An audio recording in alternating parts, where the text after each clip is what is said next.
Kadang-kadang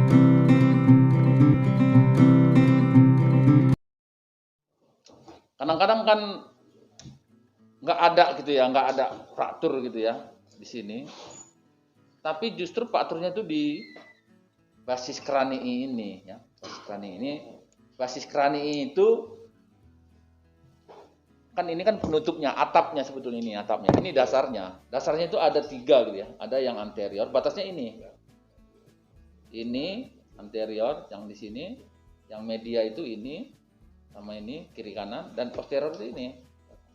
Nah, ini. Nah, ketika tulang-tulang ini fraktur, itu dia bermanifestasi dalam pemeriksaan luarnya. Kalau dia di anterior ini yang fraktur, maka akan keluar darah biasanya dari hidung atau dari mulut. Nah, atau mungkin apa?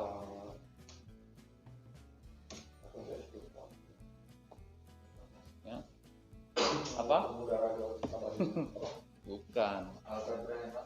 Dia hematom kacamata. Jadi, gitu. Ya. Kemudian kalau dia yang media ini yang patah, maka bermanifestasi dalam bentuk keluarnya cairan darah dari telinga, ya, dari telinga. Kalau ini kan ini belakang ini. Nah, baru kalau yang posterior ini dia akan ada tanda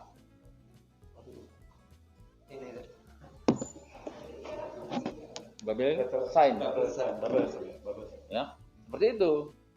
Nah, kenapa itu penting buat kita? Nah, jadi kalau kita nanti melihat ada korban seperti kemarin, ada darah dari sini, kita mesti perhatikan betul gitu loh. Jangan nanti nggak sinkron. Artinya gini, kalau umpamanya ada darah dari hidung atau dari mulut, kemudian kita nggak menemukan gitu ya. Nah, mungkin kita perlu ketelitian lagi gitu ya, ketelitian. Kadang-kadang kalau dia misalnya retaknya itu nggak terlalu besar, kadang-kadang memang bisa terlewatkan kalau kita nggak betul-betul perhatikan. Apalagi kalau di ruang otopsi, kadang-kadang kan ada darah apa kotor gitu ya, nggak bersih. Kalau ini kan udah bersih kali gitu kan. Nah, sehingga memang kadang-kadang kalau kita otopsi itu memang perlu gitu ya, perlu kawan, ya 2 atau 3 orang supaya penglihatan itu lebih teliti. Ya, teliti. Makanya kalau kami di sini ya udah kami komitmenkan dengan Dokter Nasir, kalau kita keluar kita berdua lah supaya jangan ada yang terlewatkan gitu ya, supaya jangan ada yang terlewatkan. Kadang-kadang kita melihat kawan enggak, atau kita enggak melihat kawan yang lihat. Nggak sempurna kalau sendiri. Ya, karena di sininya bersih.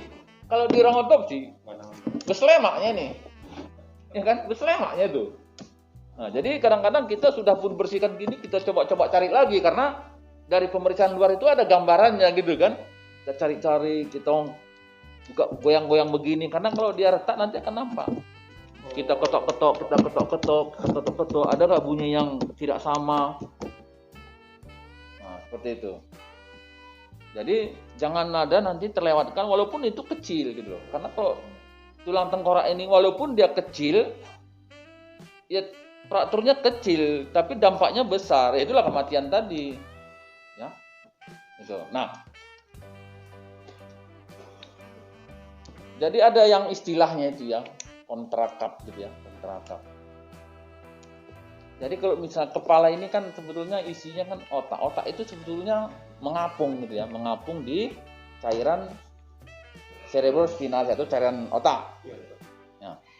Jadi otak itu goyang yang gini gitu. Jadi kalau misalnya dipukul di sini, ya dalam kondisi yang umum ya tentu pukulan di sini kan ini otak itu, pukulan di sini dipukul gini kan bisa begini dia. Jadi fraktur traumanya di sini, pendarahannya juga di sini gitu loh, pendarahan otaknya. Karena ini ditekankan cepat dia gitu kan. Seperti ini otaknya ditekankan dia. Jadi bentuk. Tapi bisa juga dipukul di sini. Otak ini kepalanya ini belum sampai ke otak, otaknya sudah terlempar ke sana, bentur ke dinding ini. Itu yang disebut kontrakap tadi. Jadi bisa saja traumanya di sini, tapi kok pendarahan otaknya kok sebelah sini. Ya, itu bisa terjadi. Makanya katanya itu anak-anak itu jangan dilempar-lempar ke atas. Itu otaknya itu bisa gelinding-gelinding gitu, bentur-bentur ke tulangnya itu. Nah, tidak baik itu katanya. Nah, kemudian kalau umpamanya kena tembak gitu ya, tembak kan kepala ini juga salah satu tembak, luka tembak itu sangat khas. Jadi kalau luka tembak di sini kan pasti bolong dia, bolong bulat. Tapi di sini sebetulnya nganga dia, kayak corong. Tulangnya ini lepas, tidak hanya di bulatannya itu, sekitarnya itu bulat. Jadi seperti corong memang. Jadi dia gitu. Tapi di sini tetap bulat aja begini. Ini tetap bulat aja. Tapi di sini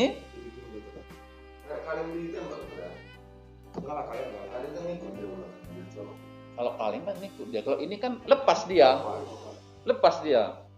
Jadi seperti corong ke sana, corong tau kan, corong kan? Nganga kayak gini. Nah, gitu dia. Nah. Apa pentingnya? Pentingnya nanti kalau misalnya ini kan luka tembak, tuh tembus ke sana. Ini kan perlu diprediksi dari mana arahnya. Ini kan bolong. Tembaknya dari mana? Dari kiri ke kanan atau kanan ke kiri kan bisa. Dari mana? Ya kita lihat corongnya tadi. Iya, jadi kalau umpamanya tembaknya dari sini, maka sini akan bolong, sini nganga, sini bolong, sininya nganga. Terbalik dia. Sini masih ada ya, sini keluarnya kan. Iya. Jadi kalau dia nembus terus ke sini, di sini bolongnya bulat, tapi di sini yang roak dia. Ya, tuh. Nah, hal yang lain lagi dalam luka tembak ini, ketika ditembak di sini, kadang-kadang pelurunya nggak di sini, mungkin dia menggelinding kemana-mana. Kenapa? Karena ini kadang-kadang peluru karena dia berputar, dia kan bergerak itu. Bisa saja dia mengelilingi ini, sampainya di sini, bisa begitu. Ya, kalau peluru itu seperti itu. Jadi jangan nanti dikira di sini, ya di sinilah atau di sini. Enggak, dia belum tentu garis lurus. Ya, dia bisa kemana-mana mutar-mutar. Kalau peluru itu, sama juga di badan yang lain. Bukan tembak di sini, jangan cari di sini. Dia bisa saja ke sini, bisa saja ke sana. Makanya kalau orang pelurunya, berarti pelurunya bisa juga ngikut gravitasi. enggak lah. Dia kan berputar gitu kan, berputar. Jadi berputar itu tentu dia cari yang lebih lunak barangkali gitu. Jadi kalau misalnya dia nyisir ke tulang ini, dia bisa mutar gini, mutar-mutar.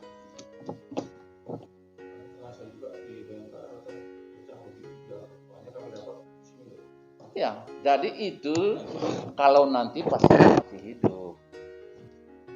Jadi kalau pasiennya masih hidup ditembak di sini, katakanlah ini kaki ya di sini,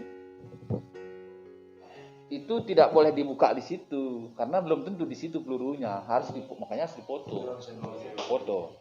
Jadi foto jangan langsung dibuka karena foto dengan nyata belum tentu sama. Maka dari foto itu tadi kita bisa kira-kira berapa senti ditusuk dengan jarum pentol atau jarum spet itu ditusuk, dipoto lagi sampai jarum itu memang menyentuh peluru itu. Kalau enggak nanti enggak akan dapat. Iya, kalau dia masih hidup. Ya, kalau dia masih hidup, jangan nanti dikoyak di sini, belum temu, koyak akhirnya itu, nah itu enggak berpengetahuan. Ya, ditaruh jarum, foto lagi, udah dekat dia, baru dibuka di situ. Nah, itulah dia.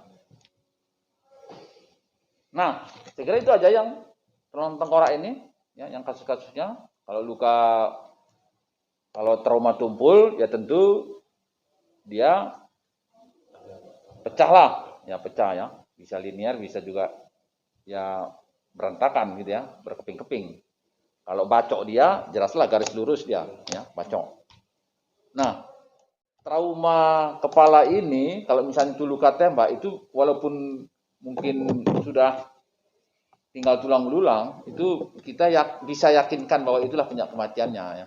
Kalau luka tembak atau fraktur atau luka bacok, kalau tidak itu kita nggak bisa mengatakan itu sebagai penyebab kematiannya.